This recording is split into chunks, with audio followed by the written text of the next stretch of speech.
Hello dessert junkies, I hope you are well.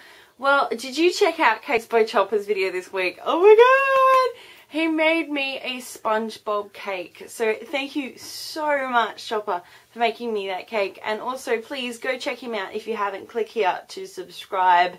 This week's video is a quick and easy one, and it's always got the best buzzword around at the moment in cooking: rustic. It's either rustic or good quality. So using both of these, I'm going to show you how to make a rustic pear tart. Okay guys, to get started we need a sheet of puff pastry that you get from the supermarket. Allow this to thaw, and then we're going to work on our pear filling. So these are Bosc Pears, and if you don't like pears you can also use apples here, like a Granny Smith. That's great for baking. Essentially with the pear we're going to cut it in half. Then we're going to remove the seeds from the pear. I don't know about you, but I don't like pear seeds. I don't like seeds in most things, but please remove the seeds if you're going to make this one. And then cut it into sixths. So what I mean by six is cut it in half. Then cut each half into two, which will give us our lovely 6 pieces of pear.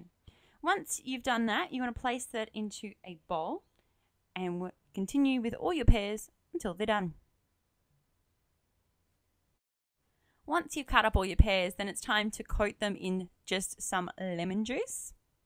And don't worry, all ingredients are listed below, and I've listed them in grams and mils, so you can make this anywhere you are in the world. Then it's time to add some castor sugar. Now here comes the fun part. I wouldn't recommend you do this with a spoon because you're going to damage your pears, so get in there and use your fingers. Give it a good old massage. It's just like, massage. Now to assemble this pear tart, once again, I told you, this is dead easy, guys. Pop the sheet of puff pastry onto a non-side or a short-sided tray. I've got some egg white here, and I'm going to brush that where I'm going to place the pear. So give it a nice square. Make sure that you do leave an edge because that's the bit that's going to puff up and make the crust of the tart. Told you this was easy, guys. I reckon any of you can do this. Then get your pears, and you want to lay your pears on the sheet of puff, depending on which way you want to arrange them. I did a row. And you want to sort of overlap them a bit so that there's no gaps. And that will allow your puff to sort of sink but still have the crust around the outside.